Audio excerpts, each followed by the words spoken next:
Assalamualaikum warahmatullahi wabarakatuh. Kembali lagi bersama saya Setio Prayugo dalam channel S Prayugo. Semoga kita semua tetap dalam lindungan Allah Subhanahu wa taala dan kita semua tetap diberikan imun yang kuat dalam aktivitas kita sehari-hari supaya kita bisa terhindar dari yang namanya virus corona yang hari ini itu lagi booming di negara kita. Mudah-mudahan kita semua terhindar dari virus tersebut dan masih bisa menekuni lahan kita yang sudah tertanam tanaman nilam itu sendiri. Baik, kepada sahabat-sahabat semua, saya sekarang sudah berada di lokasi yang berdekatan dengan lokasi Pak Samuri dan nanti saya akan perlihatkan. Jadi saya tadi ada berapa melihat tanaman ini. Efeknya tidak terlalu banyak, hanya saja saya hanya membandingkan bagaimana menanam di lokasi yang ada naungan, ya terkena naungan dengan lokasi yang tidak terkena naungan, gitu. Nah, jadi apa perbedaannya nanti kita akan lihat dan nantinya saya akan perlihatkan juga bagaimana caranya. Salah satu metode yang sederhana dalam mengontrol proses pertumbuhan gulma di sekitaran tanaman nilam kita. Nah, bagaimana modelnya? Mari kita lihat. Nah, ini sahabat-sahabat petani nilam di seluruh Indonesia. Ini tanaman yang berada di sebelah lokasi Pak Samuri, ya. Dan terlihat ini juga lokasinya kurang lebih setengah hektar, ya, hingga di sana. Sepertinya kurang lebih setengah hektar dan rata semua tanaman nilamnya bagus seperti tanaman Pak Samuri yang dulu, ya. Ini sepertinya sudah siap untuk dilakukan proses panen. Mungkin saja ini pemiliknya menunggu cuaca panas tiba. Jadi lokasi ini, Mas, saya mohon izin buat video di lokasi sampean yang kemarin juga sempat komentar pada saat kita memvideo melihat tanaman Masnya ini yang lokasinya di Desa Argomulyo.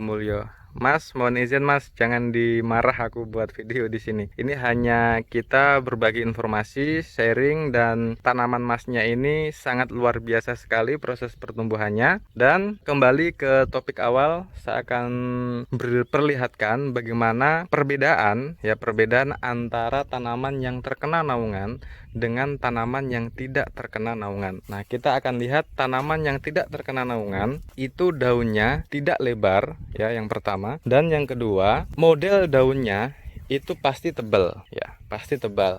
Contohnya seperti ini. Nah, ini tidak terkena naungan, ya. Ini tidak terkena naungan, model tanamannya seperti ini.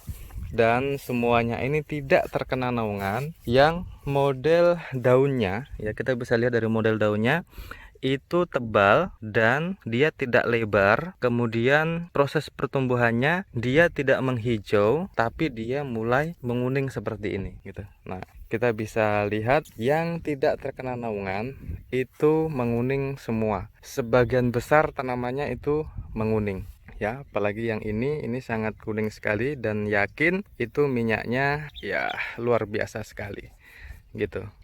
Nah, jadi kepada sahabat-sahabat semua, ini model tanaman yang tidak terkena naungan baik dari naungan rumah ataupun yang terkena naungan dari pepohon-pohonan. Nah, kemudian saya akan perlihatkan. Jadi ini ada gubuk. Kita lihat di samping gubuk itu. Jadi kalau sudah masuk sore, itu tanamannya terkena naungan dari gubuk ini dan model tanamannya itu berbeda dengan yang tidak terkena naungan. Nah, perbedaannya seperti apa? Perbedaannya adalah seperti ini. Perbedaannya itu daunnya lebar, ya. Daunnya lebar, kita bisa lihat ini daunnya lebar dan dia tidak setebal dengan yang tidak terkena naungan. Kita lihat ini tebal, ini lebar, kemudian dia tipis, gitu. Kita bisa lihat. Nah, daunnya lebar dan tipis dan pertumbuhannya dia lebih hijau dibanding dengan yang tidak terkena naungan. Nah,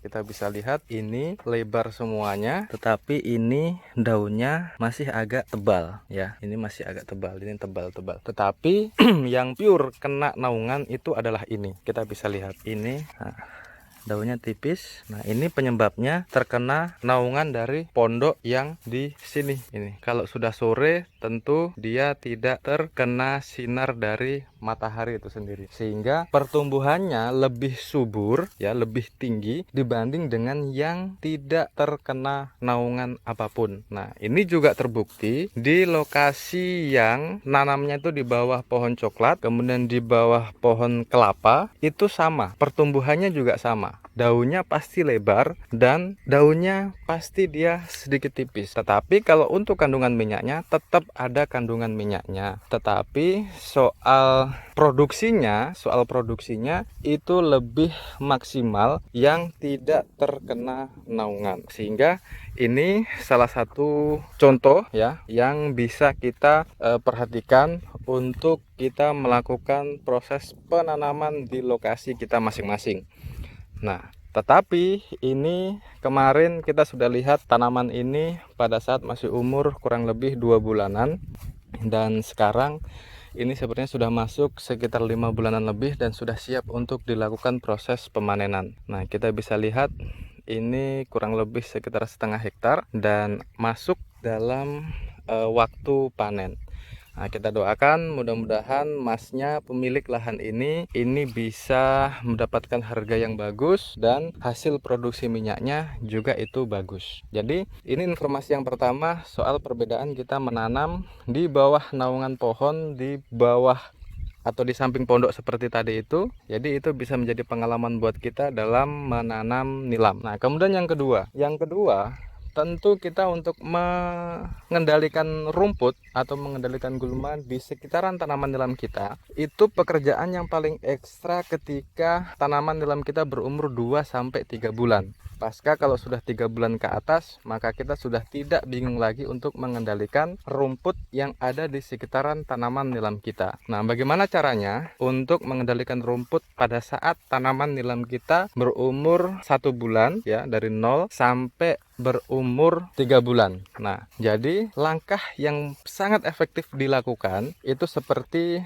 kalau kita nonton di video-video di seputaran tanaman nilam juga sudah sempat dibahas, tetapi saya menginformasikan kembali, sangat bagus kalau misalnya di antara tanaman nilam kita yang sudah dibuka cepuknya itu kita berikan jerami seperti ini. Nah, tetapi ini bukan jerami, ini adalah alang-alang ya. Ini alang-alang. Alang-alang ini bisa kita hamburkan di sekitaran tanaman nilam kita yang tujuannya untuk mengurangi proses pertumbuhan rumput yang ada di sekitaran tanaman nilam kita. Bahkan kalau misalnya metode ini kita aplikasikan, itu saya yakin rumput tidak akan tumbuh. Nah, metode ini juga yang biasa digunakan oleh beberapa petani rica yang metode tanamnya dia tidak menggunakan mulsa. Misalnya seperti ini. Ini adalah rica. Nah, ini kalau misalnya dihamburkan jerami padi ataupun alang-alang tadi, maka gulma rumput yang ada di sekitaran tanaman rica ini dia tidak akan tumbuh gitu. Dia tidak akan tumbuh. Dan manfaat yang kedua, jerami yang kita hambur secara merata di sekitaran tanaman nilam kita itu juga bisa menjadi kompos dengan cara pasca kita hambur jerami dan alang-alang itu, kita bisa semprotkan decomposter ya. Decomposternya terserah mau menggunakan apa, EM4 bisa, menggunakan Anfus juga bisa sebagai bahan pengurai dari bahan-bahan organik yang ada di sekitaran tanaman nilam kita. Nah, sehingga kita tidak perlu melakukan proses penyemprotan menggunakan seperti obat-obatan kimia yang itu nantinya juga akan sedikit menghambat proses pertumbuhan dari tanaman nilam kita kalau misalnya perawatan tidak ekstra gitu. Nah, sehingga metode ini bisa dicoba di lahan sahabat-sahabat semua, baik itu menggunakan jerami padi, bisa juga menggunakan alang-alang, atau juga bisa menggunakan kumba-kumba dan lain sebagainya, yang pastinya tanah media tanam kita itu tertutup dari bahan-bahan organik yang kita akan aplikasikan di lahan kita masing-masing gitu. Nah, jadi ini juga menjadi salah satu metode untuk mengurangi kita menggunakan bahan kimia dalam mengendalikan rumput yang ada di sekitaran tanaman nilam kita. Nah, jadi Dua pelajaran ini coba kita terapkan. Kalau misalnya ini efektif, mari kita berbagi informasi ini. Dan kalau misalnya ini tidak efektif atau ada yang bilang nanti akan menimbulkan jamur, kalau menimbulkan jamur maka tanaman nilam kita nanti akan layu, dan kalau sudah layu pastinya nanti akan mati. Ini bisa diantisipasi kalau misalnya kita menggunakan decomposter yang saya gunakan tadi, yang saya katakan tadi gitu. Kalau misalnya kita tidak menggunakan bahan pengurai decomposter, baik menggunakan Anfus ataupun E4, maka itu sama halnya dengan kita mengaplikasikan pupuk kandang di lahan kita yang tidak kita fermentasi terlebih dulu sebelum kita melakukan aplikasi dari pupuk kandang yang kita sudah miliki. Sehingga ada beberapa tanaman layu itu disebabkan karena ada bakteri, ada virus ya yang menyerang tanaman nilam kita. Nah, kalau sudah terkena itu, sangat setengah mati juga untuk diantisipasi. Gitu. Nah, jadi kepada sahabat-sahabat semua, ini dua pelajaran penting buat kita semua yang ini bisa diaplikasikan di lahan kita masing-masing. Dengan dua cara ini mudah-mudahan bisa bermanfaat bagi kita semua. Untuk lokasi masnya ini, masnya yang ada di Desa Argomulyo maupun di Desa Mansahan, saya sangat apresiasi Mas, tanamannya sangat luar biasa ini. Nah, ini mantap Mas, daunnya jos. Mudah-mudahan ini bisa dapat minyak yang bagus dan minyak yang banyak. Jadi kepada sahabat-sahabat semua, terima kasih. Ini dua informasi buat kita semua yang bisa kita jadikan spirit, kita bisa jadikan pengalaman untuk kita mengaplikasikan di lahan kita dalam memproduksi minyak asiri nilam itu sendiri. Terima kasih, mudah-mudahan kita seperti masnya ini menanam nilam suburnya seperti ini dan kondisinya seperti ini, supaya ada profit dan keuntungan yang kita peroleh. Terima kasih kepada sahabat-sahabat semua. Saya mohon maaf Mas, saya mohon maaf, mohon izin sudah buat video di kebunnya Mas. Saya mohon maaf kalau ada kata-kata saya yang salah. Saya mengucapkan terima kasih juga yang sudah support video-video saya. Dan selanjutnya nanti kita akan berbagi informasi lagi di seputaran tanaman nilam dan perkembangan dari apa yang saya lakukan di lahan saya sendiri. Nanti juga akan saya perlihatkan bagaimana proses pertumbuhan dari apa yang saya lakukan di lahan saya sendiri. Terima kasih, saya Seto Prayogo. Salam petani nilam Indonesia. Wassalamualaikum warahmatullahi wabarakatuh.